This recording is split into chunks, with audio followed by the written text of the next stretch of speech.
Clerk. Madam City Clerk, could you please call roll? Yes, sir. Councilmember Altamirano, Here. Councilmember Argumedo, Here. Councilmember Rebollo, Here. Mayor Pro Tem Garcia, Here. Mayor Lainez. Here. Okay, we have a quorum, and now we'll step into public comment. Madam City Clerk, do we have any public comment? None. Okay, great. So we are about to step into closed session.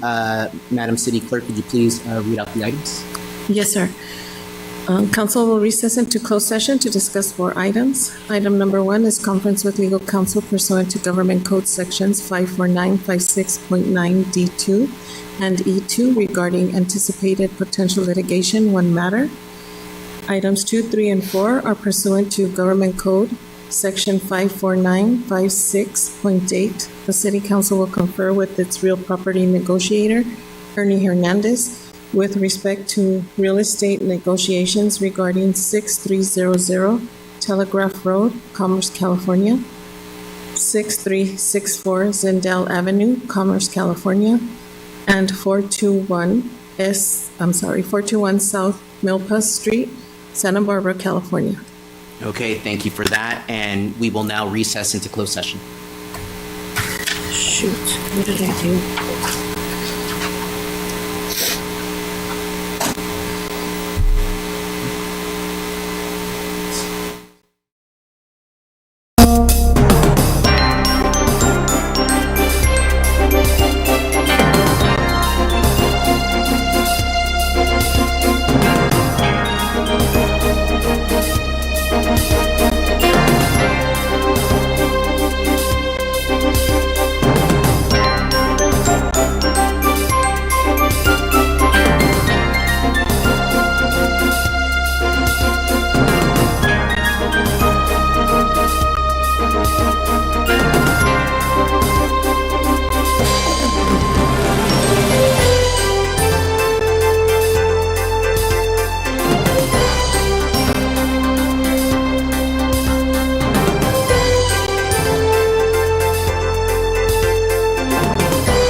authority and the governing body of the successor agency to the Commerce Community Development Commission.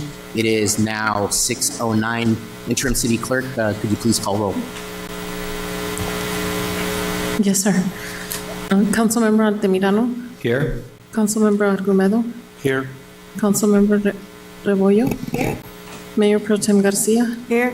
Mayor Lainez. Here. Did you want to report on the closed session? Great. And yes, thank you for that. We'll now reconvening from closed session. And Mr. City Attorney, could you please report any actions? Certainly, Mr. Mayor. With all 5 members of the City Council being present, the City Council met in closed session, discussed the following items. Item number 3, City staff made a presentation. City Council provided direction. No final reportable action was taken. Item number 4, City staff made a presentation. City Council provided direction. No final reportable action was taken. The City Council did not discuss item number 1 nor item number 2. That completes my report out of closed session. Thank you. Okay, thank you for that, Attorney Tapia. If you could all join me and please stand for the Pledge of Allegiance led by Library Services Director Bautista, and remain standing for our invocation led by Councilmember Argumedo.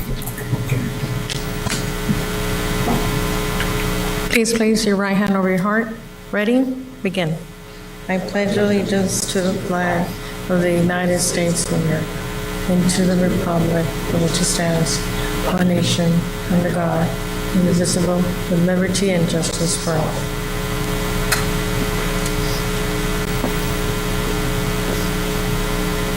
Good evening. As we gather tonight to conduct the business of our city, let us remember that each item before us represents our people, families, businesses, seniors, and young people who call our city home. May we be guided by wisdom as we make decisions that impact the quality of life in our neighborhoods. Help us to balance physical responsibility with compassion and forward thinking. Let us listen carefully to one another and to the voices of our residents. May our discussions be thoughtful and our actions rooted in service.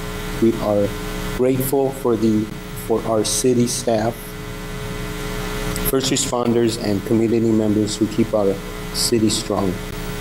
May our efforts tonight move our community forward. Thank you.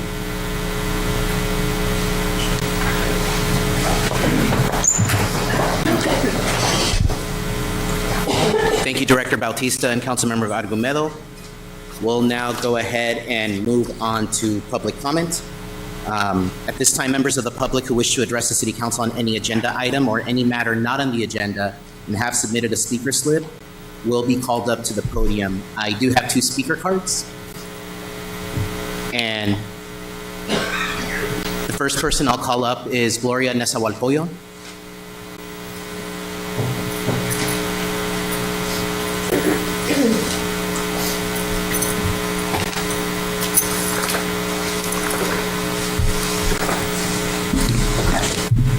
Gloria Nezahualcóyotl, Vista del Rio.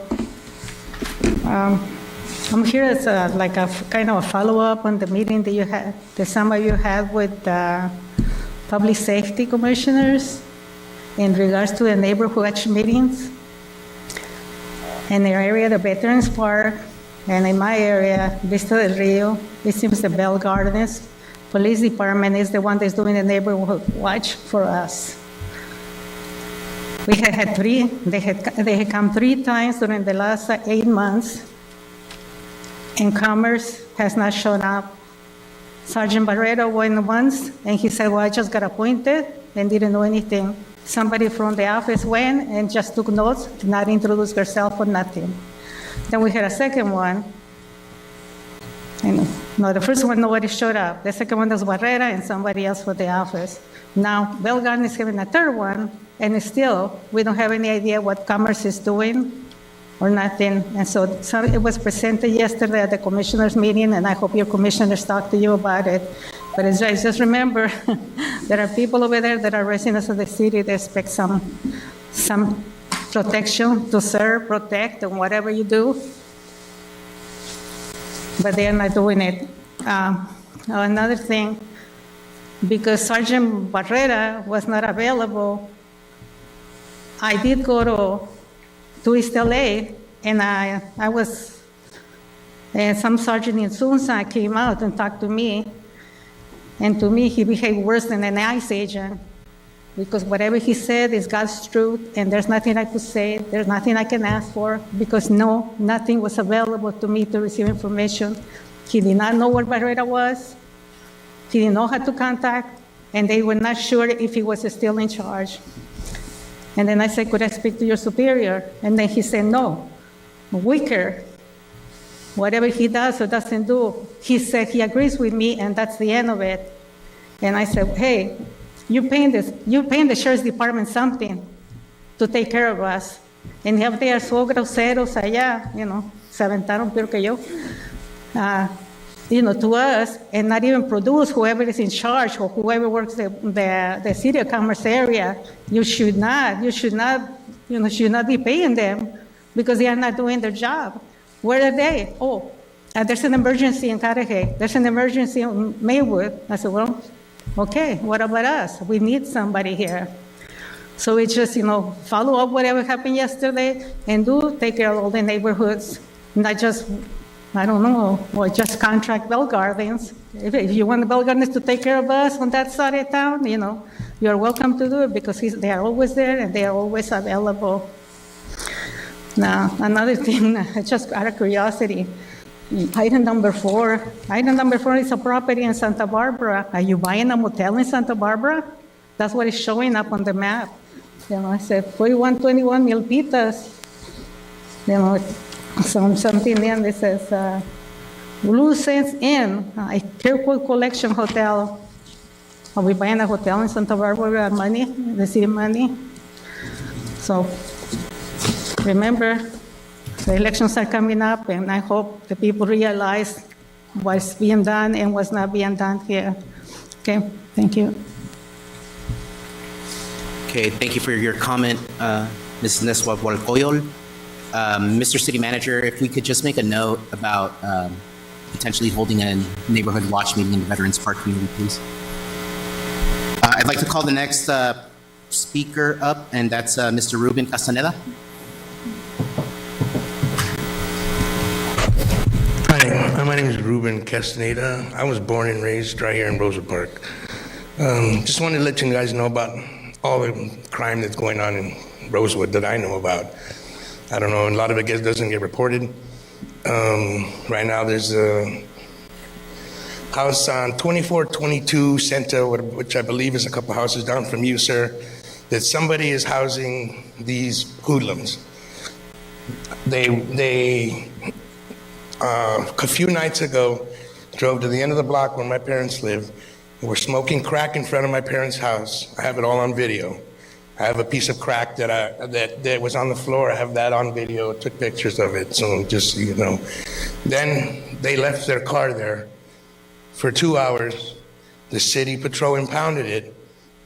They came back, their car was gone. They started freaking out, jumped my parents' wall, which you have to jump to get to the front door, pounding on my parents' door, trying to get in, freaking out about somehow my parents are responsible for their car being gone. They leave, come back the next morning, and harassing my dad again. We call the cops, they come, they're gone. This happened 3 times. The 3rd time was yesterday. The cops finally got him again after they had come and pounded on my parents' windows and were going around and pointing around and trying to figure out which way to get in the house. They finally got him. All they did was give him a trespassing warning and let him go. I just, on the way over here, witnessed him right by your house, parked in front of his house, getting something out of his car that just got recently impounded, so he got it back. It has no tags. I don't even know if it's even his car, but it's back over there in front of your house. Anyway, that's just the half of the crime that's going on in this city. There's so much. The mail got stolen. I have dates here. Out of the mail lady's car on February 4th, and I went and asking around the city, is this a regular thing? And was shocked to hear that it's a regular thing that goes on in this city. She gets her mail stolen out of the car on a regular basis. Nobody reports it, I guess, because it goes on and goes on and goes on. All they do is give you a piece of paper with the phone number for the post office to tell you to call. We call, and they're extremely rude. They said it wasn't the mail lady's fault, that it's a city you live in, it's a bad city. So we called again, spoke to the supervisor there, and told him what they told us about the city of Commerce being a bad city, and it's not the mail lady's fault that it's getting stolen all the time. And there's cars being stolen on a regular basis. Pete, that lives at the end of our block, the girl who makes the pan dulce and sells the stuff at the park, she's on our soccer team. She just recently got her car stolen. It's just all over Rosewood. It's very bad. And I heard that through the grapevine, you guys are trying to cut the patrol because you're not going to get any more money from the casino. Is this true? That would be horrible. We're almost as bad as like cities in South Central. That's how bad Commerce has come. Rosewood especially, that I know about. I don't even know about all the other cities. I mean, all the other Bandini and Veterans and all that. But Rosewood is very bad. Very bad. Mr. Castaneda, Yeah. your time is up. Your Okay. concerns are definitely heard. I think you and I actually spoke on Sunday. Yes. Right, because I was also. Yes, when we driving were around. tracking the guy down. Correct. So we do have a neighborhood watch meeting on Thursday. I'll be there. But Mr. City Manager, if we could take down Mr. Castaneda's information and have our public safety team contact him just to help navigate the situation that's going on. It's still not over because he's back and he's right there by your house again. So every night we have to sit in front of the cameras watching this guy. Okay. Every night. We'll have somebody contact you ASAP. Thank you, Thanks. Mr. Castaneda. Mr. City Manager, can we make sure to get his information and take that down? Okay, great. So that concludes public comment. We'll go ahead and move on.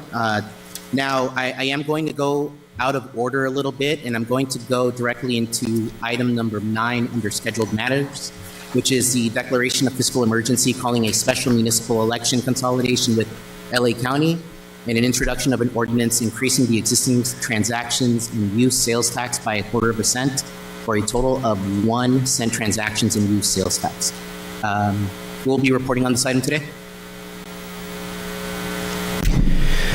Honorable Mayor, a member of City Council, myself. So as you are well aware, the City of Commerce provides a strong level of public services and quality of life programs for our residential and business community. In large part, the city is able to do this due to the revenues generated by the Commerce Casino. The Commerce Casino derived revenues are approximately 40% of the city's operating budget. That means that the city receives in excess of $30 million from our largest revenue source. To put it in perspective, the revenue derived from the casino is bigger than our entire Parks and Rec department.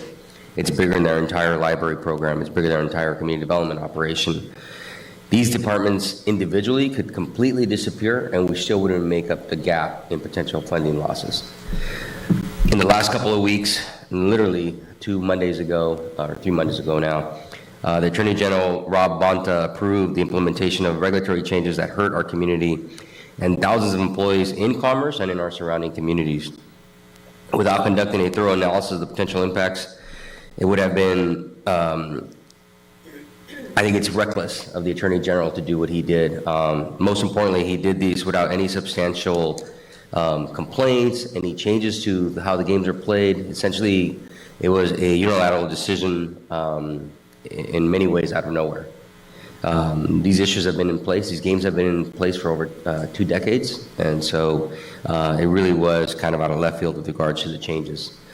To quote the mayor, these are radical changes without a single shred of evidence that they improve public safety, and the state is essentially balancing its political interests on the backs of our residents. Campaign finance filings show that substantial tribal gaming contributions to the Attorney General. Specifically, the regulations will prohibit blackjack or blackjack-style games and change the player-dealer rotation substantially to the point where we expect substantial losses in revenue. The City of Commerce will see the impact to its programs, and we estimate those losses to be somewhere between $8 and $18 million based on the programs that are going to be affected. That puts at risk our public safety programs, our senior and youth programs, community infrastructure, and local employment for sure will be impacted by these changes. In order to mitigate these potential devastating losses, staff evaluated potential alternate revenue sources and identified the TUT provides the most stable and broadly distributed revenue in the city. That's basically sales tax. The County of Los Angeles allows sales tax up to 10.75. The city currently taxes that 10.5. So there's a quarter-cent tax that's available for specifically to be generated in the city to stay in the city. And so as much as we don't like this is the only way to protect these dollars from local agencies taking these dollars and using it for programs that don't benefit this community or benefit us very, very little. As a smaller population community, we get almost nothing in per capita funding from state and federal funds. And so we depend heavily on locally generated revenues. And so we identified a sales tax measure as the most stable way to address these situations and also the best way to protect these dollars and keeping commerce dollars in commerce. We're fortunate in that a significant amount of the sales tax generated in this community are not paid by our residents.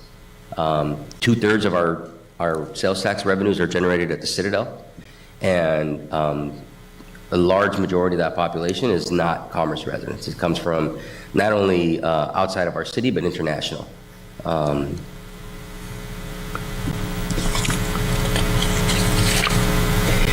It's also important to know that sales tax does not apply to common essentials like groceries, prescriptions, medical and dental services, real estate, rent, utilities. It's strictly sales and use tax.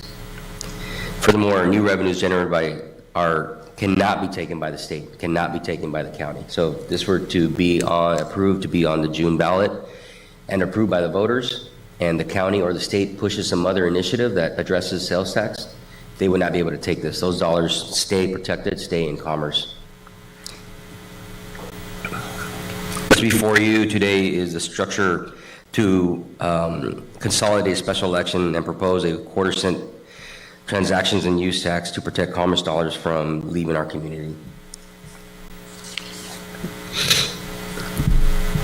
If approved tonight, the next steps will include an impartial analysis, a ballot argument and rebuttals, identifying designated authors, and meeting the March 13, 2026 deadline at 5:30 p.m. Staff recommends City Council consider adopting a resolution declaring a fiscal emergency pursuant to Article 8C, Section 2B of the California Constitution, adopting a resolution calling and giving notice of a special municipal election to be consolidated with the June 2nd, 2026 statewide primary election conducted by LA County, to propose of submitting the quarter-cent transactions and use sales tax measure, and introduce for first reading an ordinance amending Commerce Municipal Code Chapters 3.09 and 3.26 to increase the existing three-quarter transactions and use tax by 1/4% for a total of 1% sales tax. I can answer any questions City Council may have. Okay, thank you for that, Mr. City Manager. Does the City Council have any questions or comments? I don't have any questions, some comments right now. I just understand what's going on with the casino and what the AG is doing. So I know this is an emergency.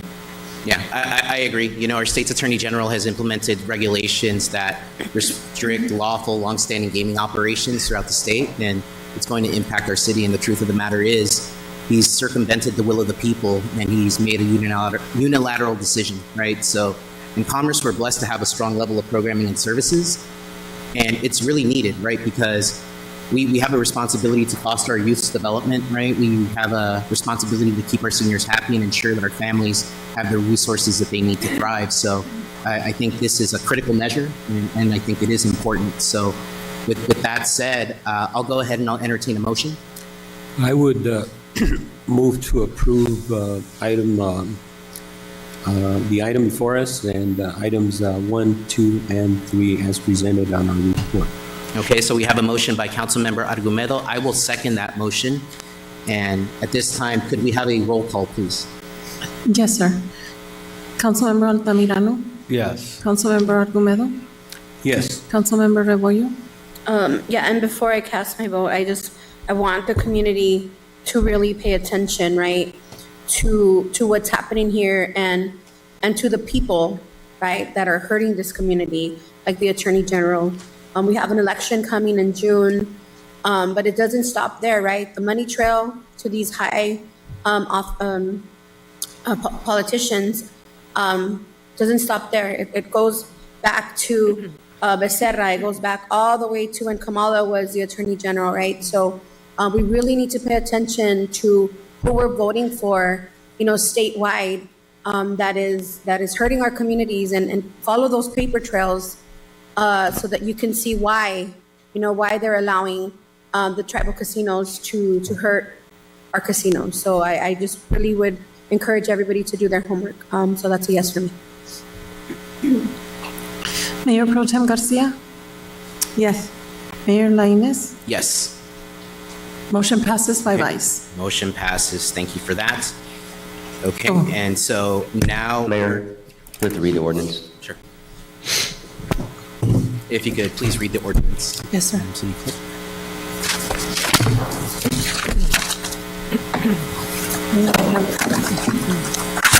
Sorry.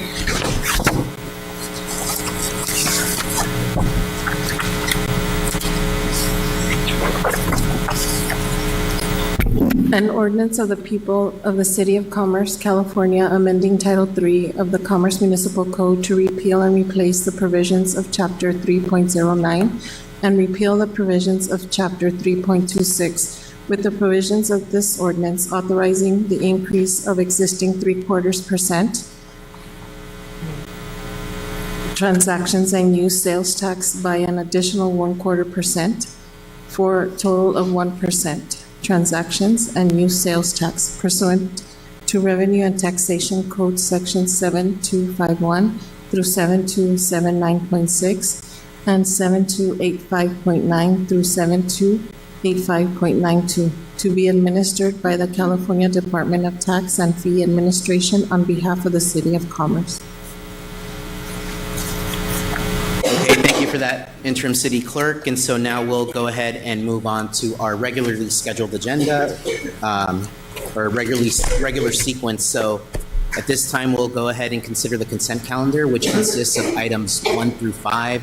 Does anybody on the council wish to pull any items? If not, at this time, I'll entertain a motion for the consent calendar. Okay, we have a motion by Councilmember Argumedo, and, Altamirano, and a second by Mayor Pro Tem Garcia. All in favor? Aye. Any opposed? Any abstentions? Motion passes.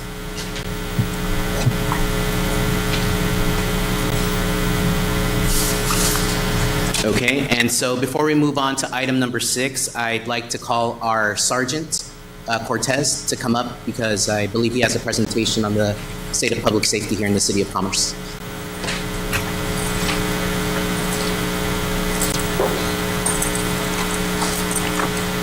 Good evening, Mayor Pro Tem, council members. For this meeting, February 24th, I'd like to just update some of the numbers from January statistics. I didn't get a chance earlier this month to finish off January, and I want to also bring in some information for February. In January, it was reported to have had 5 robberies, down from 7 in December 2025. Burglaries, 2 residential, 6 commercial, which is 8, same number as in December 2025. The difference here is in thefts. Grand thefts, which is felony stealing over $950. It is reported 25, down from 41 December. Theft from vehicle burgs, 5, down from 16 December. Petty thefts, 19, down from December's 25. Grand theft autos, 24, down from 36 in December. Arsons, 1 for the month of January. Homicides continue to be 0, both December and January. Forcible rape is 2 in January, 0 in December. And aggravated assault, 3 in January, down from 10 from December. So as you see, the numbers has significantly been a drop from the month of December to January. Like I mentioned before, I began my assignment here in Commerce on the 11th of January. The group of deputies I have been very fortunate. I can say that they are a very active, receptive group of deputies.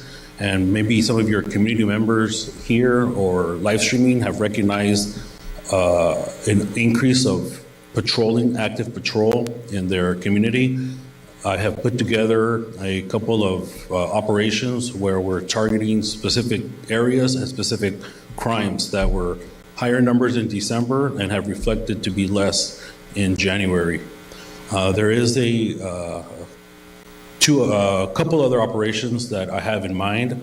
One of them was just postponed from a training that I had to attend, but we'll be conducting it in a short time, March. I did want to also give an update on the public safety officers corner. We have 6, or in January we had 6 active PSOs, and we have now a 7th who's on training. That's Daniel Perez. The Citadel has had a significant decrease in crime in numbers. I didn't want to crowd the slide with those numbers, but in general, it is almost night and day from December. The 2 deputies assigned at that unit have been assisted by the Commerce team deputies, the other 4, in reducing that just by the mere presence of patrol. So that's one of the factors that I've introduced since I came here, is just the fact of being more present in the community will in turn reduce crime, at least reported crime. In February, there was a program, an operation, homeless encampment cleanup. Mr. Ed Salcedo with the City of Commerce, along with other social services and a nonprofit called Ocean Blue, they headed out with the Commerce deputies to basically do a cleanup. We have some photos of that operation. It had a lot to do with the quality of life, not just for the residents primarily, but for the businesses as well. These photos show a before and after on a couple of the locations that they targeted. Hazardous materials was a problem for this operation. And again, due to those teams' combined efforts, just a massive cleanup, pretty much eradicated the issue at these posted locations. Again, more before and after, several hands on deck, helping with the project. In some instances, the homeless people they've encountered expressed that they felt hopeless, that they didn't have pretty much anyone to really come out and help them, and they applauded the efforts of Mr. Salcedo and the nonprofit organization who found a couple of the willing homeless people to relocate under a program where they were now housed. Just to touch on a couple of the comments that were mentioned today in regards of public safety, the percentage and the trend in crime has reduced in Commerce significantly from the month of December to January. And I definitely understand that when a incident is pretty much what they call close to home, it feels exponentially like nothing is being done. I do want to help out one of the residents here, Mr. Casena, into helping him with his issue in his neighborhood, his parents' neighborhood, in regards to what he expressed. Thank you for your time. Okay, thank you for that, Sergeant Cortez. And just really quickly, unfortunately, the update from the Sheriff's Department wasn't on the agenda. So for anybody following along, we decided to have you come up here before we went on to the other items. So thank you for putting this together. Does the City Council have any questions or comments? No, thank you for the report.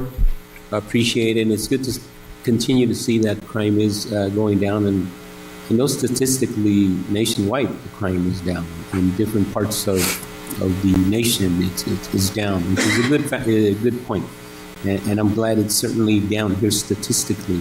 But as just witnessed with our resident, Mr. Castañeda, there is still ongoing problems that we've had here, not only here in Rosewood Park, but in other parts of the city, over in Veterans Park as well. So we need to, numbers are good statistically, but when folks don't feel safe, and that's part of what we're seeing and hearing, we need to pay attention to that because, the numbers do nothing for the folks that are feeling the pain, the hurt, the witnessing some of the activities going on in their neighborhood. So I want to make sure we focus on addressing some of those items that have been reported, and we need to put a plan together to address some of those issues.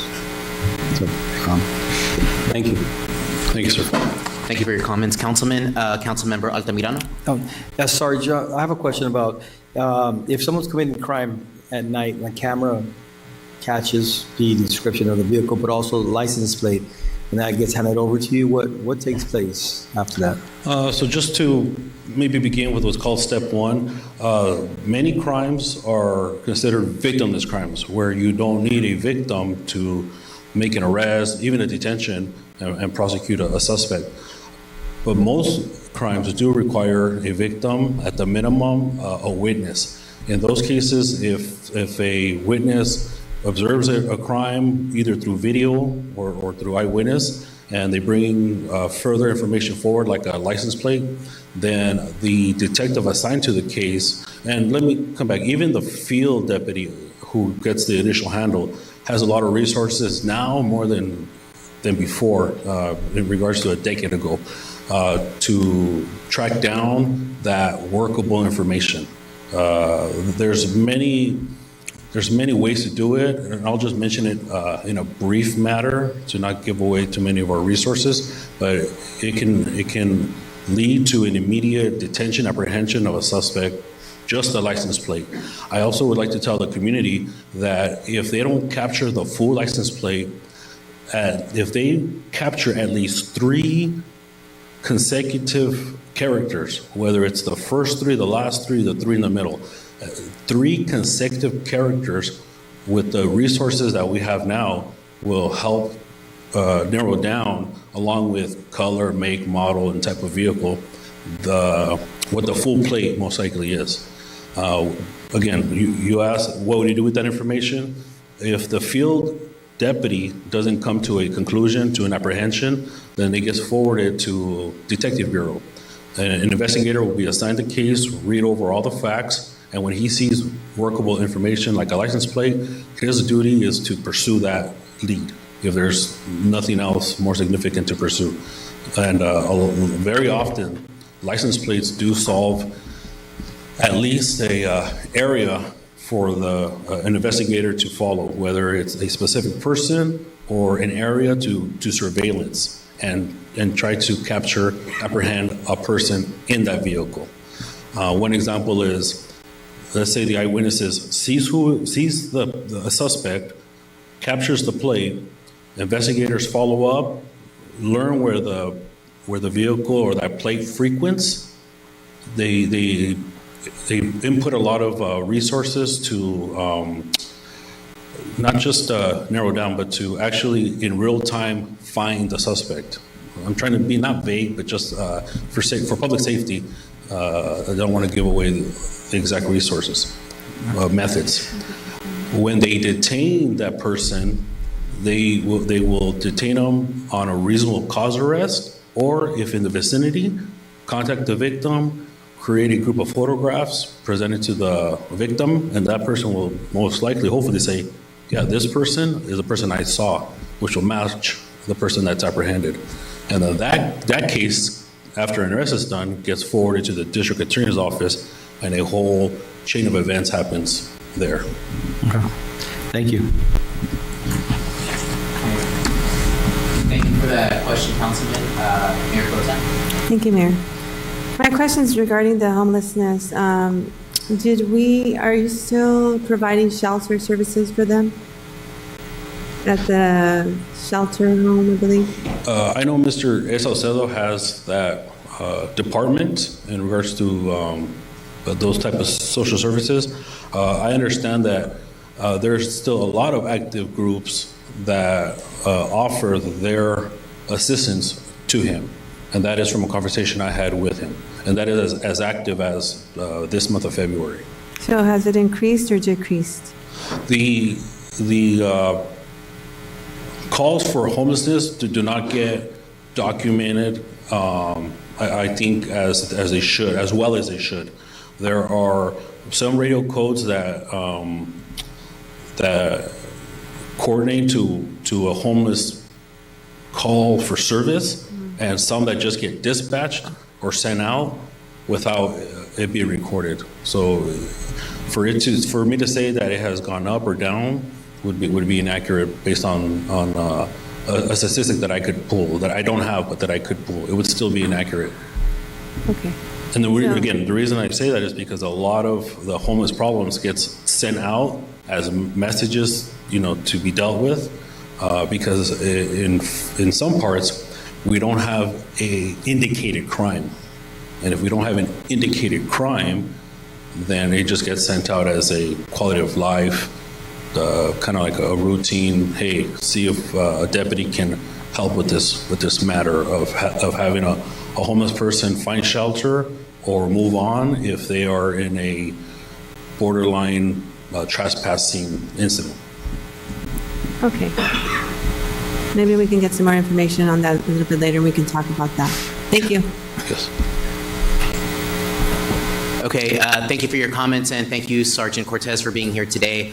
I just want to piggyback off of Councilmember Argumedo's comments. So firstly, I am glad that you're going to speak with Mr. Castaneda here. So obviously we know about the situation that he encountered a couple of days ago, but it seems to be ongoing. And I appreciate the statistics and the reported data because that is important, right? Those are the inputs that we have.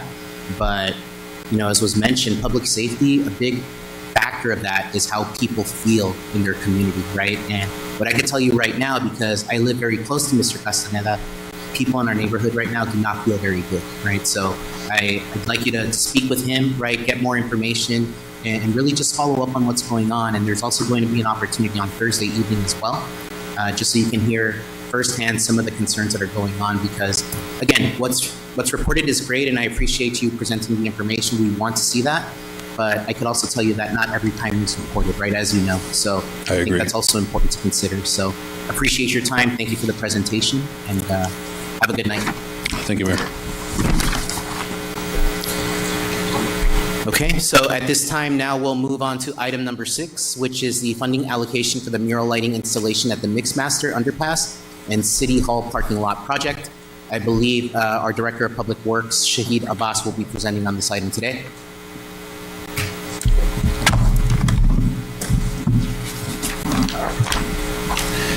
Thank you, Mayor and the Council. This is Shahid Abbas, Director of Public Works. I'll make a brief presentation on the mural lightings. The city recently installed 9 murals at the Mixmaster Underpass and 1 mural at the City Hall back parking lot. Our task was to provide adequate lighting for those murals. So in that endeavor, we retained the services of Salas O'Brien, who prepared the design for the lighting and the security improvement for those murals. Salas O'Brien specialized in the lighting and the security for these type of art features which are installed in the right-of-way or elsewhere. And the team also had a structural engineer on the board to assess various options for installation of lighting structure. So the idea was to improve the nighttime visibility and to highlight the importance of the murals in the city, and also improve the public safety because the lighting will also provide additional lighting for the pedestrian or those who are using those streets. And also to improve the preservation of such important art which city has recently installed, because along with this lighting, we are also installing CCTV cameras which will provide added security for the murals and for the general public. The project was advertised in February 13th, and then we received the bids on March 5th.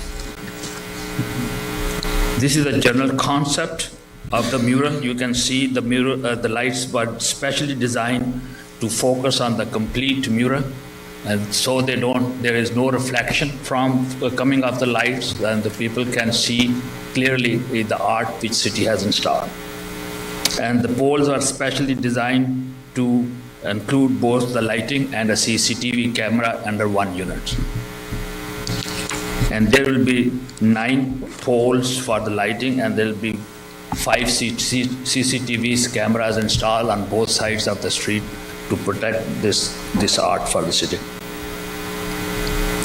With that, staff recommends the council allocate $392,782 for the construction of lighting and the security system, and this includes contingencies and the project management cost. And staff also requests that the council authorize the staff to procure the equipment, light poles and the security as a separate element for 2 reasons. First, it will save us the cost going through the contract, and secondly, we can reduce the time of installation by advance procuring the equipment. So by the time we have a contractor on board, the equipment may be here, so we can install this lighting and the security system quickly. That's all my presentation. If you have any questions, I'll be more than happy to answer. Okay, thank you for the presentation, Director Abbas. Do we have any questions from the City Council? I mean, I'm trying to wrap this around my head and try to understand. I mean, Shahid, you said that there's going to be poles in the underpass installed? Yeah, these poles will be installed along the walkway, along the sidewalk, and there's a parkway space. The poles will be installed where we have a lighting poles now. So along those lines, the poles will be installed. And this is going to be powered through solar, or it's going to be powered through? No, it will be powered through the power system which we already have there through on the site. The city has power there? Yeah, city has power there. We power our traffic signals there, so we're going to take a lead from the our traffic signals, interconnect and power these poles. Okay, thank you. Okay, thank you for that, council member. Any other questions or comments? I've had the opportunity to ask some questions. On occasion, I usually stop by and ask what's the status with regards to the lighting over there. So I've gotten a little bit of an update from Mr. Amas, and I'm glad the item's on the agenda. I was surprised with the price of what we're paying to get this done, but I also understand some of the complexities of rerouting some of that power to where we need it and stuff. The power's nearby, but we gotta get it over there, run the conduit and stuff, but also the ability to run the CCTV and get it connected to a network and stuff. And he was explaining some of the other benefits that we'll have related to once we do get that connected. I mean, it does provide general, I think, safety to anybody utilizing that package, in addition to providing lighting and I think making that area there safer and obviously meeting the objective, which was to beautify it and really highlight that artwork that's already there. I had forwarded some information to our city manager related to one of the paintings already graffiti. I forwarded it over to him, and this is just going to continue on, and I believe that it's something that we need to do if we want to move forward with, continuing to display the art there and hopefully keep it in decent order and make it safe for the community.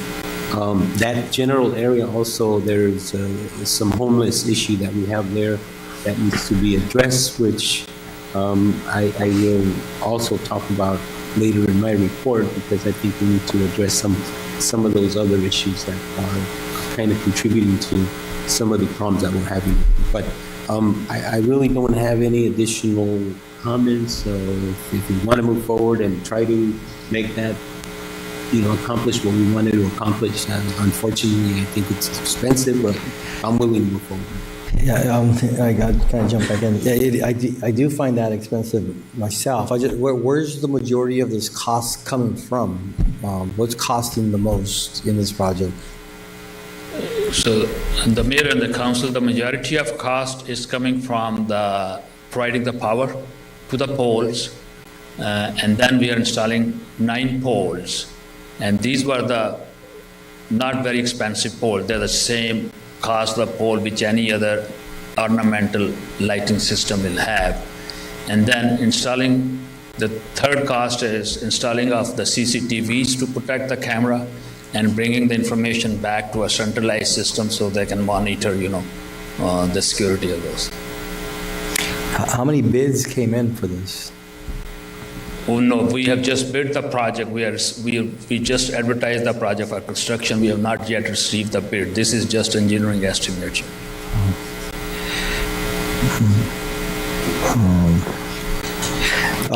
Where's this funding going to come from? Say again? Where's this funding going to come from? This funding staff is proposing from arts in the public place funds. Yeah. I think that this will drain like half of the funds if we move in this direction. Okay, thank you for that, Councilman. Any other comments from the council? If not, I'll share just really quickly. I believe that we should have lighting on the Mixmaster. I think that's important. I think we want to highlight the beautiful work that's been done over there, right? Because I know it was a big initiative for the city. At the same time, I think that CCTV cameras, security cameras are also important, right? Because we want to protect that investment, right? And we also want to provide additional safety for the people that are walking around. And I think it will be an added benefit. I think the only issue for me is that I haven't seen a design for what we're looking to implement quite yet. I know that, we went out to RFP for a design. I know we contracted somebody to do the design, and for an amount of almost $400,000, I think for me personally, I would like to see the design before we actually move forward with this implementation. It all sounds great, right? And I don't want to delay this, right? But my understanding is that we'll probably we should be going out to RFP anyway, right, to award the construction contract, right? What we wanted to do here is allocate the funds preemptively so that we don't have any delays, because, as you know, sometimes materials like electrical poles and things of that nature, right, they sometimes are back ordered, and so I think we wanted to get in front of that. So I do appreciate that, but if it's okay with the council, I'd like to continue this item until the next meeting, just so we have an opportunity to view what those designs look like. Just so everybody's comfortable, because the questions I'm hearing are, what's this going to look like? Where is this going to get implemented? Yeah, I'm just a little concerned about the price as well, because when we were asking questions of the electrician that handles a lot of the work in City of Commerce, they said they could get this done, and I forget, we kind of approved it back then. I don't know if you remember, Hugo, but it was like 50,000, 60,000 or something like that. And then on top of that, we were going to add cameras, whatever that was going to add. But then we're almost $500,000 here, and it's going to drain the arts and public funds. I just want to be creative and have a solution where we can have a little more cost-effective lighting. When we were able to walk around Fort Lauderdale, and when we saw a lot of lighting there, and they look nice at night. It popped, right? All that art. I don't think it costs $400,000. I don't think I so. think there's a problem here, you know? So I really think that this should be looked at. If we can continue, like you said, and I just want to ensure that we're going to be ready with some real cost-effective solutions versus just hand over $500,000 and we'll put some lights for you.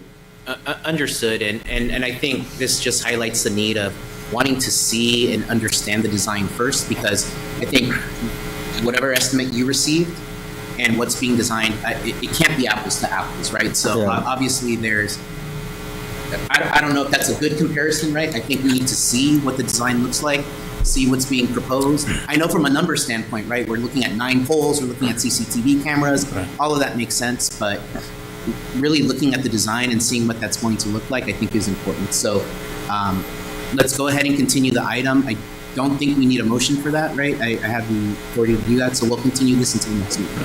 Thank you, Director Carabas. Thank you. Yeah, and Mayor, and if we can have staff reach out to Commerce Electric to see what their solutions were, because they had a couple of them. They found where to get the power from, and then second, they were talking about if you just wanted to go solar, they had some special lighting for that as well. So if we can sit down and talk with them too, so we can all be on the same page. Okay, I mean, we can talk to the city manager about that and see how we move forward, but the effort to make it create a design has been done, so let's see what's all involved. Thank you. So at this time, we'll go ahead and move on to item number 7, which is the fiscal year 2026 through 2028 budget calendar. And Honorable Mayor, members of City Council, both of these items are receiving file, correct? That's correct. So Except- so the Finance Director will present on both items at the same time. I'm Okay, sorry, so- item number 7, item number 8. And number 8. Yes. Okay, so we'll do item number 7 and item number 8, which is the fiscal year 2025 and 2026 mid-year budget report. That's correct. All right, well, good evening, Mayor and members of the City Council. Tonight, I'll be presenting, as you mentioned, the fiscal year 25-26 mid-year budget report, which provides an update on the city's financial performance through December 31st, 2025, representing the midpoint of the fiscal year. Let's see here. So the purpose of this report is to provide a snapshot of revenues and expenditures at mid-year, identify key trends and emerging risks, some of which you already heard of tonight, and present recommended budget adjustments based on updated information. I'm having an issue with the clicker. Next slide, please. All right. At a high level, revenues and expenditures are generally tracking in line with expectations at mid-year. However, there are 2 notable exceptions, and they are sales tax and the card club revenues. Sales tax revenues are currently trending below estimates, and this is primarily driven by weaker than anticipated receipts across several different business sectors and really reflects broader economic conditions such as tariffs and the effects of the 2025 labor market. And it also reflects a decrease in consumer spending patterns, which has been a similar experience for most cities across LA County the whole entire year. Additionally, and this is a reason why we asked the council to declare a fiscal emergency earlier tonight, regulation changes issued by the Attorney General, which are effective April 1, will have significant impact on the card club license fees. Although we don't know the full impact yet, these changes certainly introduce uncertainty to the largest general fund revenue source for the city. And based on preliminary analysis, we're currently estimating a potential revenue decrease ranging in approximately $8 to $18 million annually. And I just want to emphasize that this represents a planning range, and it's still a little too early to determine where within that range actual results will fall. But we'll have a brief discussions on our approach later in the presentation. Next slide, please. Looking first at citywide revenues across all 18 funds, the city has received approximately $48.7 million, or about 40% of the amended revenues, which is generally consistent with expected mid-year timing. I'll go into more detail on the general fund in the upcoming slides. So for this slide, I'll focus on highlighting a few of the other major funds, starting with the special revenue fund category, that second row there. This includes the stormwater fund, gas tax, COPS grants, and AQMD grants. and largely is tracking as expected, as most of our grant revenues have been received already through December. The art and public places revenues are coming in strong. These revenues are primarily driven by in lieu fees paid by developers in lieu of on-site artwork and are calculated at 1% of the total project costs as required by the municipal code. The Community Benefit Fund revenues are currently trailing behind due to delay in cannabis-related revenues. However, there's a plan being developed to begin receiving some of these revenues, and we hope to start seeing these come in later in the fiscal year. Okay. The Measure AA fund includes both Measure AA transaction and use tax revenue and reimbursements from Metro for various CIP projects. So we've already received several reimbursements, which explains the higher percentage of revenue received at mid-year there. However, Measure AA is also trending below expectations through December 31st. The revenues that are recorded in that last row in the successor agency funds, those include rental income from successor agency properties, as well as funding for the ROPS for 25-26, which we typically receive in January and June. So that's why you don't see, you see little activity there through December. Overall, aside from expected timing differences, all other funds and fund categories on the revenue side are tracking generally in line with mid-year expectations. Next slide. Turning now to citywide expenditures, the city has expended approximately $54.1 million, or about 35% of the amended budget. All expenditures are tracking in line with mid-year expectations. Most of the fund categories are also tracking below 50%, or that halfway mark, which truly reflects the timing of capital projects and grant fund activities, which typically occur later in the fiscal year. One item that I want to call out specifically is the debt service funds, which are shown at 85% spent at mid-year. This is not a concern and does not indicate a budget issue. Debt service payments are made on a fixed schedule, with payments occurring in August and February. So this percentage simply reflects the annual payment structure, and debt service is fully budgeted and expected to come in at $2.9 million. Overall, citywide expenditures are aligned with amended appropriations and consistent with historical spending patterns at this point in the fiscal year. The table on the slide here summarizes general fund expenditures by department and reflects approximately $39.5 million, or 48% of the amended budget spent. Most departments are tracking within expected ranges based on staffing levels, operating costs, and normal seasonal spending patterns. There are two departments on the table that appear higher at mid-year, and both are driven by planned one-time expenditures. First, the Transportation Department reflects the spending of the Proposition A exchange funds, included as part of the adopted budget, which was expensed early in the fiscal year, and that accounts for the higher percentage spent at mid-year there. Second, the non-departmental category includes several annual payments that occur in the first half of the year, including the CalPERS unfunded liability payment and the annual liability insurance premium paid to Cal JPIA. Let me just jump in for a second. And so essentially what we're doing, we get 70 cents on the dollar when we use general fund money. Yes. So we're essentially buying Prop A funds for our transit operation, and as we move towards developing a new two-year budget and really narrowing down the expenditures so you can see the value and cost of different operations, we'll get into what is the city's subsidy on the transportation department and a clear understanding for you, so that when we budget these things, like for example, taking advantage of the fact that we're buying transit approved dollars, 70 cents on a dollar, you already know these are budgeted. So every year we should have an amount of money. The city's subsidy would come in this form, in us buying Prop A, Prop C dollars from other agencies that are not using them. So excluding these timing-related items, general fund expenditures remain aligned with expectations, and we don't anticipate any material expenditure overruns at this time. Moving on to the general fund revenues, we've received $29.2 million in general fund revenues, or about 36% of the adopted amounts. The city's general fund revenue structure is unique in that it relies almost exclusively on two sources that are at the top of the table there. Sales tax revenues and car club license fees for the current fiscal year. These two revenue sources were estimated to generate approximately $60 million, representing roughly 72% of the total general fund revenues. However, for both sources, we may end the year at a lower amount than anticipated. I'll go more in detail on these two revenue sources later in the presentation, but going down to the third row there under the other category, other taxes category, that's primarily composed of property tax, hotel visitors tax, and franchise fees. With the exception of the hotel visitors tax that is generated on a quarterly basis, the other taxes are typically received throughout the remainder of the fiscal year. And so while the timing varies by source, we expect these revenues to come in at estimated amounts. One positive item that I like to highlight here is the fifth row on the table there labeled use of money, which represents primarily interest earnings on the city's investments. We've talked about this in detail with the council last year, and back in August, the city council approved an investment advisor who has been instrumental in helping us achieve higher yields.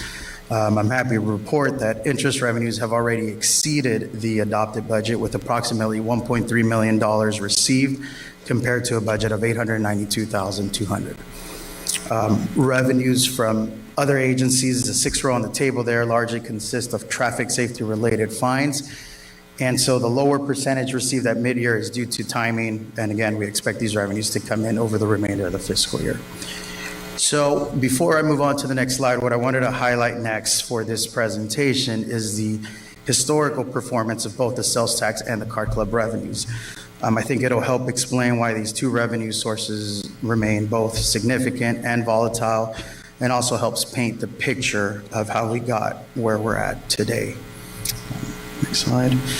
So what we did is we took a look at financial data starting with fiscal year 27-18, which represents a pre-COVID baseline, through fiscal year 24-25, which allows for comparison of conditions before, during, and after the pandemic. And as you can see here, the city's sales tax revenues have historically fluctuated in response to broader economic conditions, with a clear shift occurring during and after the COVID-19 period.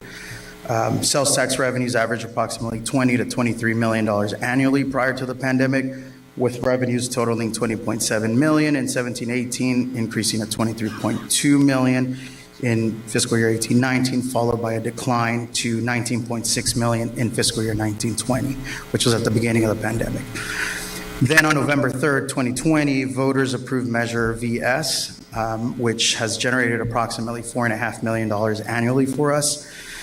Without the revenue generated by Measure VS, the city's sales tax performance during the COVID period, particularly in fiscal year 2021, would have been significantly lower.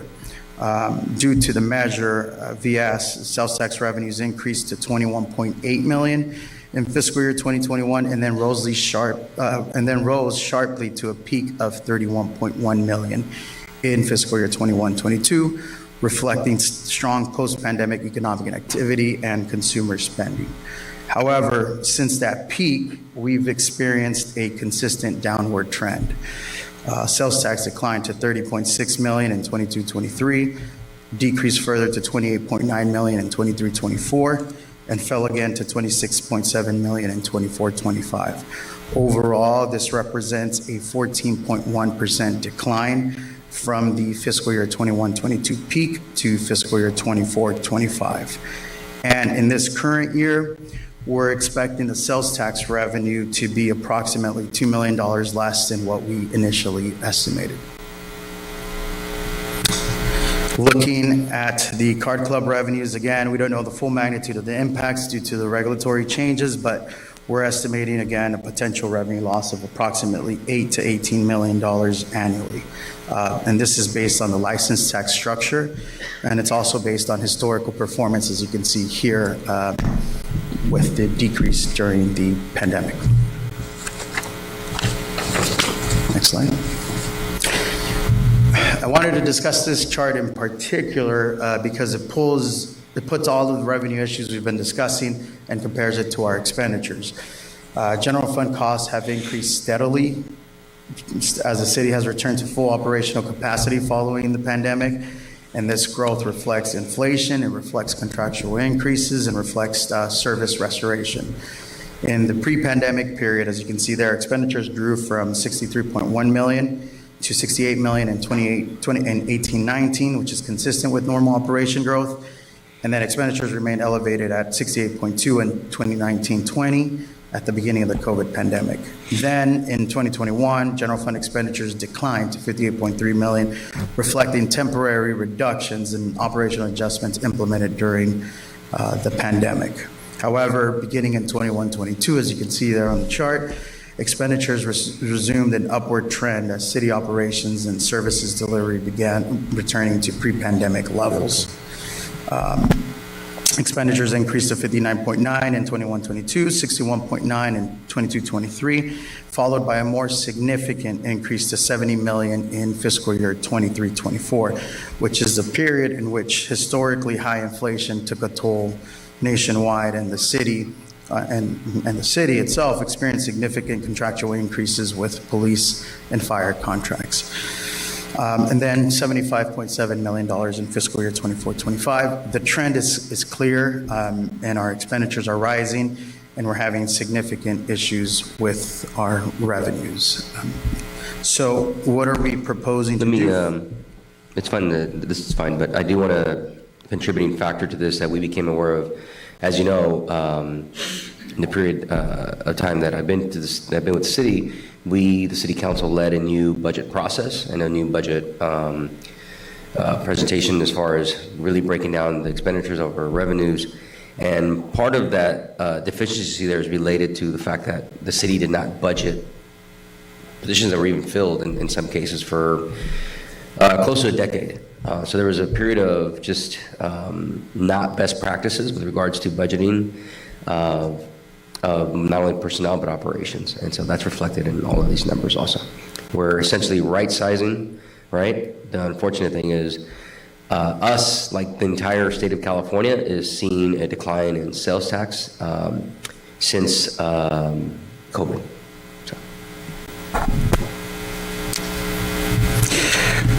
So here's what we're proposing to do for the remainder of the fiscal year and for the upcoming biennial budget cycle. Our focus currently is on revenue enhancement, continued monitoring, and longer-term financial planning, particularly as we assess the impacts of the new card club regulations.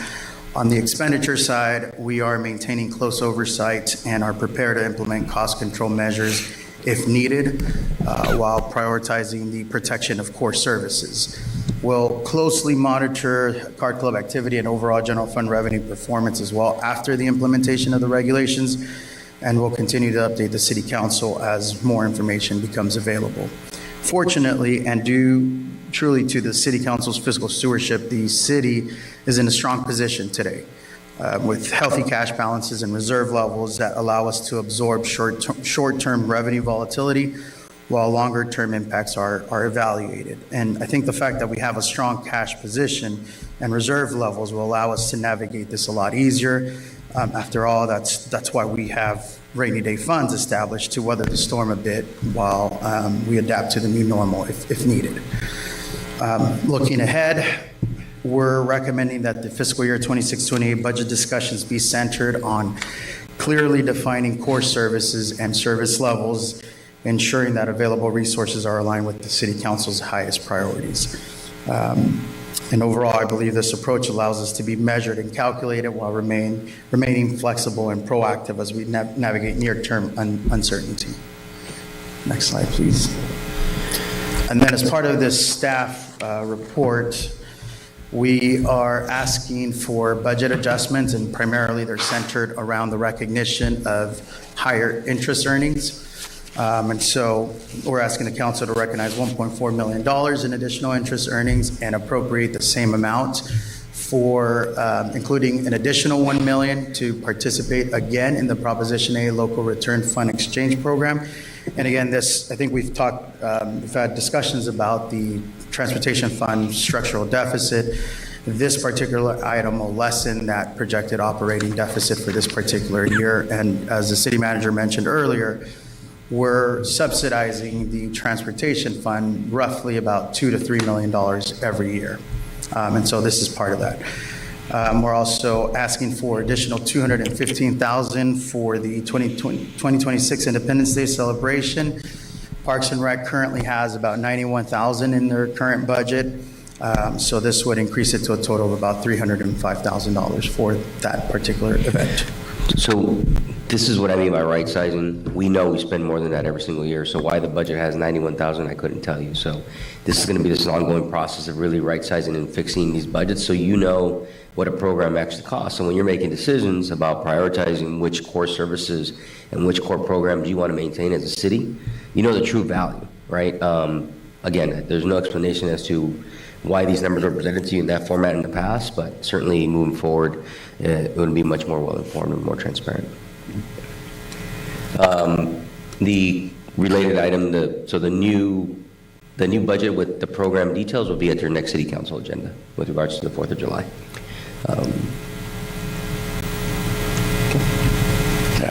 And then the last item there is a $200,000 with the costs associated with the sales tax measure that the council just approved.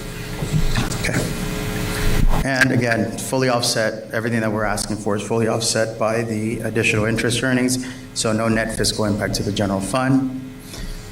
And the recommended action is that the city council receive and file the mid-year budget report and approve related budget amendments.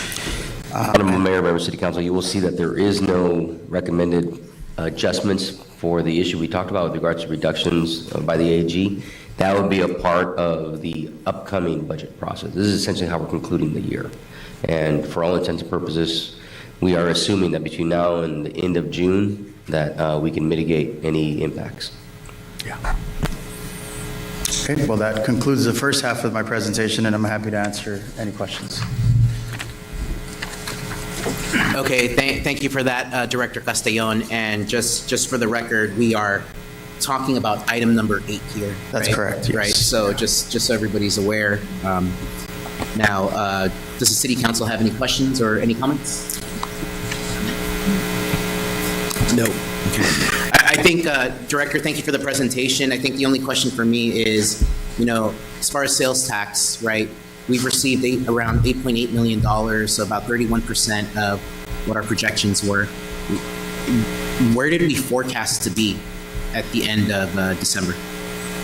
At the end of this current December? Well, at the end of the fiscal year. So we've received, or I'm sorry, at the halfway point. Yeah, right? so we were projecting to receive approximately $28.3 million in sales tax at the end of this fiscal year.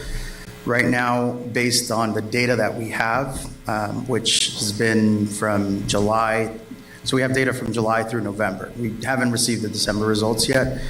We're projecting to generate about $26 million, so about $2 million short, based on the current data that we have now. Okay. So we're hoping that, because December is really key because it's the holiday sales, and so we're hoping that there's an uptick. And that's why I was asking, because I thought the numbers were through December 31st of 2025. No, it's through December 31st as recorded in our ledger. There's always timing issues when it comes to revenues that we receive. The entire projections you'll see here, they have different, it just depends, right? Some things are up to date. Certainly expenditures we can forecast because we have that data, but anything like this that comes in different parts of the year, and in particular sales tax, right, that's missing essentially the Black Friday and Christmas kind of uptick is where we're hoping to see, the estimates are down or are what they're going to be. Now, they are predicting that the entire state of California will see a lower sales tax than anticipated. And it's been ticking every year. Okay, so I just wanted to make sure that, I guess I just wanted to understand, so we're not factoring December. Correct. With that said, was there a number that we were, percentage-wise, that we were expecting to be at the end of November, right? Yes, and we were expecting to generate at least 42% of the 42 or the 28 million. Unfortunately, we didn't hit that mark. Okay, that answers my question. Thank you. Yeah. Thank you. Okay, so at this time for item number 8, I'll entertain a motion. The report itself is a receive and file, but we do have some budget amendments that require a motion. Yeah. So at this time. Okay, yeah, right. I would move to receive and file the report, and also I would move to approve the amended items that were presented as well. believe we had, what, 2 or 3, I think? Three that were on the. yes. So just a point of clarification. So it's fine to move forward as Councilmember Argumedo suggested. There is no modifications related to the overall budget. These are numbers that are going to be within the different accounts. So it's certainly, if you want to. You don't need additional money. We don't need additional You're resources. shifting them, you're just showing them, you're displaying them. Got it. Okay. All right. Got it. Okay, so we have a motion by Councilmember Argumedo, I'll second. and we have a second by Councilmember Altamirano. All in favor? And just before we vote on that, just for clarifying, we're moving to receive and file the report. That's what we're doing. Well, it's a two-part motion, right? Yes. Well, because I thought I had heard we're receiving and filing, right? But we're also Correct. approving the budget-related amendments, which there is no net fiscal impact, right? But Mr. City Manager, maybe you can So if I clarify. heard the council member's motion correctly, is to receive file with staff augmentations, the staff amendments to the existing budgets. Okay, but I mean, you're just making changes. I want to be clear on that. Right. You know, So the you're changes just that are outlined- moving and displaying it, you know, but the numbers aren't changing. We allocating additional funding for these particular items, correct? Correct. No Can additional I- funding is being requested. Can I shed some light, City Manager? So I just want to clarify, we are asking for an increase of 1.4 million to the budget. So we're recognizing the revenue and we're allocating the 1.4 million as far as appropriations. So I'm going to remove my motion from the floor before we vote on it, because I want legal counsel to just formulate an appropriate motion so that we can move forward. Well, these items are presented as receive and file, so they're not presented to the public as an additional, what I just heard, $1.4 million addition. So I think this should be brought back as a, because there could be, in theory, members of the public that would want to weigh in and hear that presentation. So I would recommend that that not be approved tonight, and that this just be a receive and file of information. So I would remove the motion that I made, as I stated. I'll retract my motion, and if there's nobody else proposing a motion here, I will restate a new motion. My motion would be to receive and file the report that we received tonight. So we can receive and file the report. Next meeting, you'll get a budget amendment for the appropriations that are within the report. That'll be Okay? fine. Yes, thank you. Okay, so we have a motion by Councilmember Argumedo, second by Councilmember Altamirano. All in favor? Aye. Any opposed? Any abstentions? Motion passes.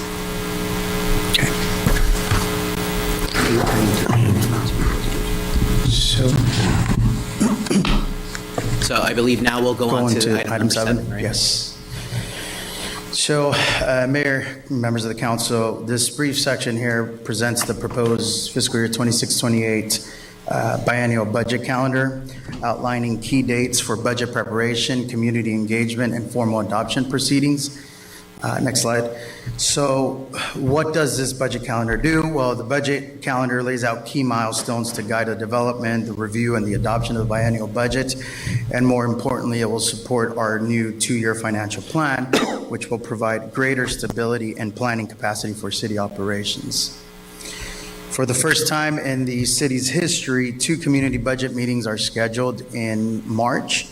These meetings will provide residents with the opportunity to learn how the city receives and spends public funds and to share budget priorities directly with staff. Input will be summarized and shared with the council in the upcoming work study sessions. But we wanted to be proactive about getting the word out on these upcoming budget meetings. And so we've created a flyer that has been posted on our website, in our social media accounts, and will be mailed out to residents later this week. And the flyer looks like, and this is what the flyer looks like. It was created by Kat and Anthony, and I think they did a fantastic job on this flyer. It provides residents clear dates, locations, times, and topics to be discussed. And the calendar highlights phases from departmental submittal through council review. So after the community engagement in March, Finance will work with departments in April to refine requests, followed by council work study sessions, which we're scheduling 3 of them in May through June, and then ultimately for adoption by June 23rd, 2026. Next slide. Staff recommends that the council receive and file this one, the fiscal year 26-28 budget calendar. This action ensures the timelines in place to support a comprehensive biannual budget process. And that concludes my presentation today, and I'm available if the council has any questions. Okay, thank you for that, Director Castellon. Does the city council have any questions, comments?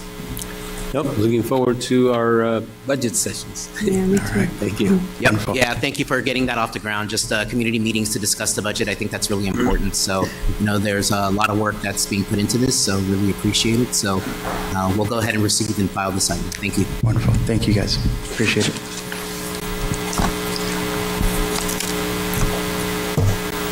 Okay, and so we already did item number 9, so we'll go ahead and move on to item number 10, which will be presented by our interim city clerk. Honorable Mayor, Mayor Pro Tem, and council members, this item is the city's mandatory annual public hearing to confirm the 2026 weed abatement charges prepared by the Los Angeles County Agricultural Commissioner. The hearing was set at your February 10, 2026 council meeting. Each year, the county identifies properties containing weeds, brush, and rubbish that constitute a seasonal public nuisance and fire hazard. For 2026, 44 properties within the city were identified. Property owners were notified and provided the opportunity to abate the nuisance or appear tonight to object. Confirmation of the charges allows the county to recover its abatement costs. This concludes my presentation. I am available if you have any questions. Okay, thank you for the overview there. Do we have any questions or comments from the city council? Okay, so at this time, I'll go ahead and open the public hearing. Do we have any public comments surrounding this item? None. See none, so we will go ahead and close the public hearing. At this time, I'll now entertain a motion on this item. We'll move to approve. Second. We have a motion by Councilmember Argumedo and a second by Mayor Pro Tem Garcia. City Clerk, if you could do a roll, please. Yes, sir. Councilmember Altamirano? Councilmember Argumedo? Yes. Mayor Pro Tem Garcia? Yes. Mayor Lainez? Yes. Motion passes 4 ayes. Perfect, thank you.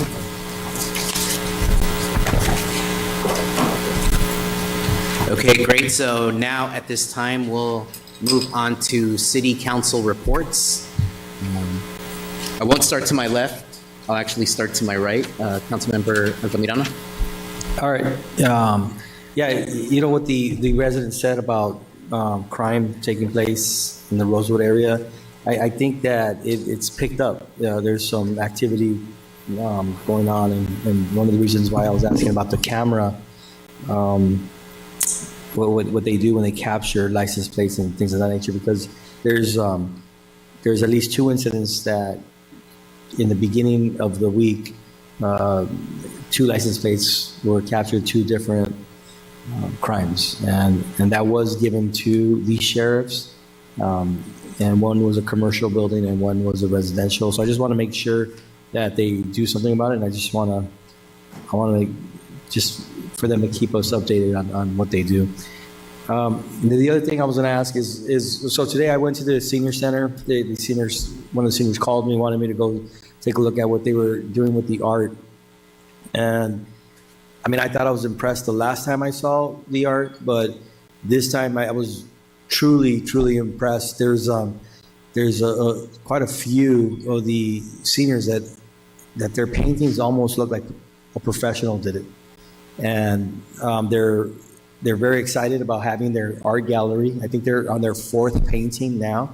They're excited about having something. So on the next agenda, I wanted to put a budget together and put some sort of art gallery festival at the senior center for them. And like I said, make it elegant and nice for them, make it feel important. And whatever happens with their art, happens with their art. Some of them, we're talking about selling their art and stuff. And I actually saw some pieces that are just outstanding, that are beautiful, that I just wanted to buy them at that moment, But you guys should take a visit on Tuesday to see what they're up to there. I think Aliso's done an amazing job with these seniors.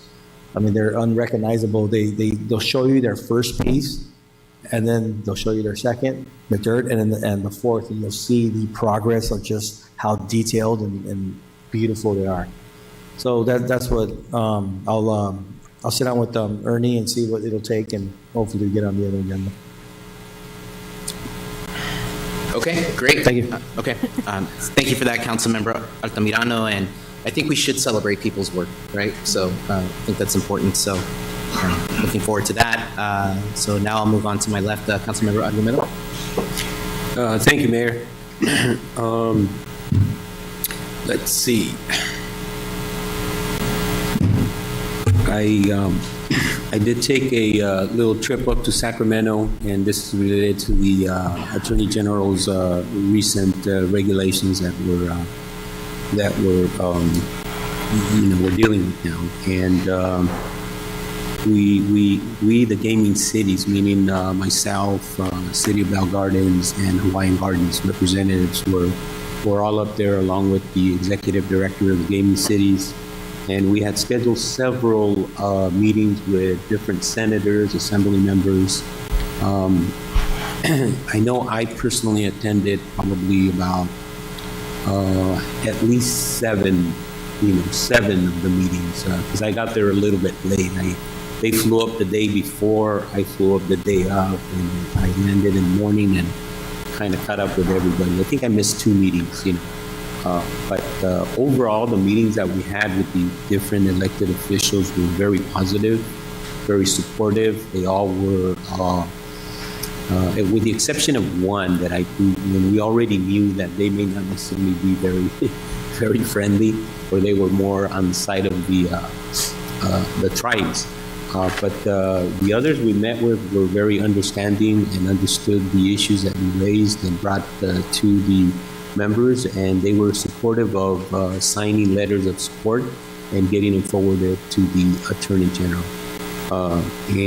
So that was really good. We once again got to develop relationships. Now we're getting to know these legislators more on a personal level, whereas before you just go up there and I think it's all about the personal relationships you build with these individuals.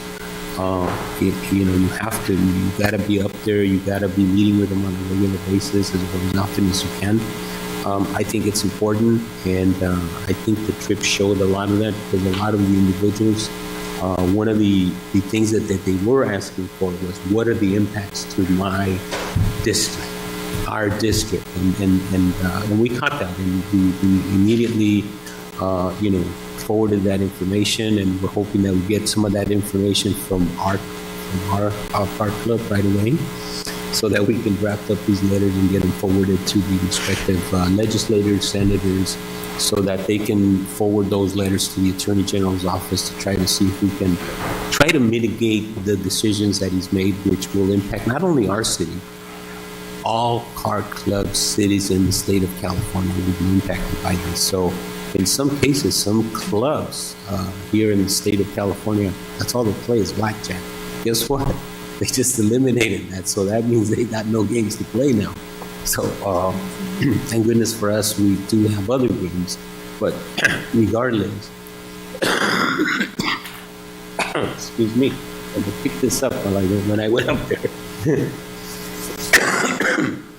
Weather was pretty cold. And anyways,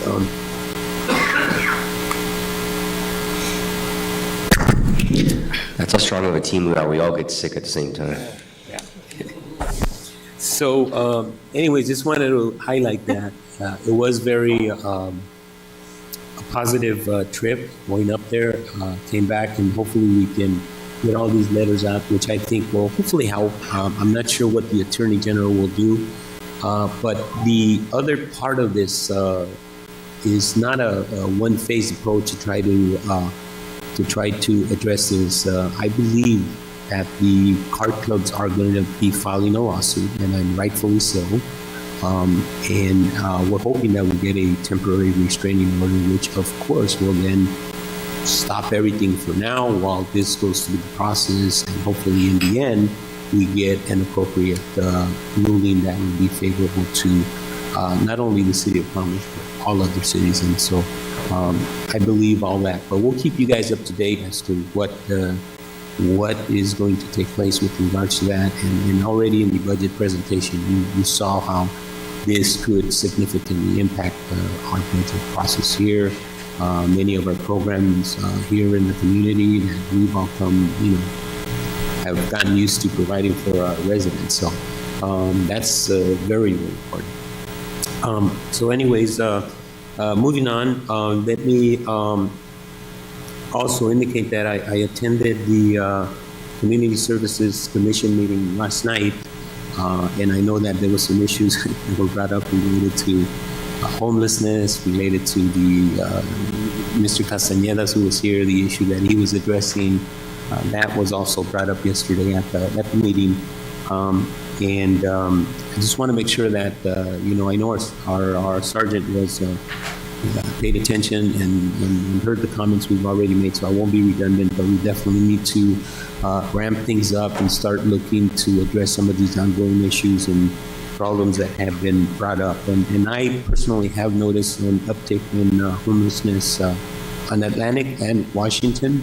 We've got folks just doing some really bizarre things out there. I'm not sure where some of these individuals are coming from now, but I've seen an uptick, and I know that from our city manager from time to time will get pictures that I forward to him related to things I see, things I notice out there, and I forward it to him. And some of them have been some of the homeless individuals that I've seen out there.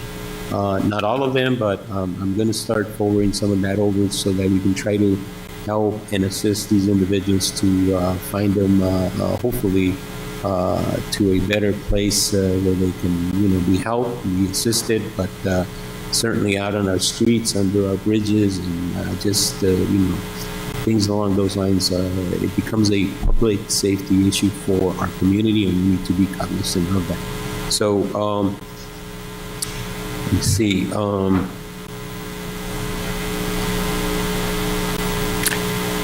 I believe that's all I have. But don't forget the name, Rob Bonta, because he'll be coming up for re-election. Do not vote for that guy. Thank you for your comments, Councilman, and thank you for your continued advocacy for our city, right, and the cardroom cities. I saw some of the pictures of, the JPA up there in Sacramento, and so I know it was a busy day. It was.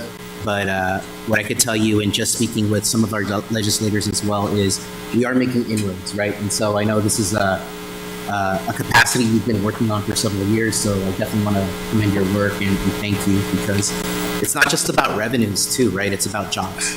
A lot of people's jobs are being threatened, and so that's something that we should definitely take into account. So thank you for your comments, and we'll move on to the Mayor Pro Tem, Garcia. Thank you. I too would like to thank you for working to Sacramento for us and getting all that valid information and reporting on it. So moving on, I'd like to congratulate the Sure varsity water polo team that just got the title of CIF. And I'm bringing that up because I went to the game and I was really excited to see my niece out there. And they did such a wonderful job. Congratulations to them. I believe there's 6 girls that live in the City of Commerce, so congratulations to all of you. Also, I've been hearing some feedback from the community regarding the HIT program, HIT exercise class at Vanini Park, about the air quality at that location, specifically due to the heavy exhaust and dust from being sandwiched between the freeway and the railroads. So to prioritize the health of our residents, I'd like to explore moving the program over to a different location. So City Manager, can you please get back to me with regards with what your thoughts are on the logistics of this move? Do you think we can move them somewhere else? All right, thank you. I also would like to sincerely thank my colleagues for your support in helping me bring in the mobile memorial wall to our city, which is coming in May, I believe, right? Memorial Weekend. So this is to honor our heroes, and as we approach this event, I would like the city manager to ensure that we have a robust promotional plan. So this should include consistent social media updates, physical flyers and posters displayed at all of the community centers, and cross promotions through our department newsletters. So can we get that done, please? Because I'm really excited to see this happen, and I just can't wait to have the community see the beautiful memorial wall that we will display for our heroes. Of course. Thank you. That concludes my presentation. Thank you. Thank you, Mayor Pro Tem. Just kind of piggybacking off of that comment, so I am excited about the Veterans Memorial Wall. I've actually been in conversations with Disabled American Veterans, who's a nonprofit, and they're actually having a convention that weekend, and so they'll be in town. And so I'm going to go ahead and invite them to come to our city to visit and to check out the memorial wall. So I think it's great timing, and I think it'll be a good opportunity to get some people over here for sure. So we'll continue to work on that. I also want to congratulate Sure High School's girls varsity water polo team on winning the CIF Southern Section Division 4 championship on Saturday. Great accomplishment. As the Mayor Pro Tem mentioned, we have a handful of Commerce residents who are part of that team. I'm talking to the city manager about something just so we can recognize the members of that team, but I know right now they're in tourney mode. I think they had a regional game this evening. I don't know how that went or how that's going, but I know it was at home at Sure, right? So we'll let them go through their competitive process, and when the time is right, we should do something. So I want to congratulate Unplugged on their 10-year anniversary last week. They had a little bit of a celebration where they invited some of the alumni from the program of years past, and it was a great turnout. And it also coincided with the dress rehearsal for the production they had this weekend. They did Grease, and it was a great show. So I want to thank the cast and crew and congratulate them on a remarkable job that they did this past weekend. I want to thank our performing arts specialist, Sarah Fenton, as well as Nairi Rodriguez and Abigail Rosas, who did the choreography there, and all of the staff at the Teen Center. That's our Teen Center Supervisor, Amber Torres, and all the staff members there who really helped make this production happen, because it is a team effort, right? It's a lot of hands on deck, and it's not just the Unplugged program, it's the staff at the Teen Center and multiple people just being involved to make sure that things go through without a hitch. But great performances. I think I've said it before, but Commerce has a lot of talent, and the stars definitely shown this weekend. So very, very happy, excited, and proud of them. I think that's it for my comments. Today is my son's birthday, so I'm going to run over to my house after this meeting, but I want to wish my son Roman a happy 14th birthday, and don't do anything I wouldn't do to him. Okay? With that said, meeting adjourned. Thank you.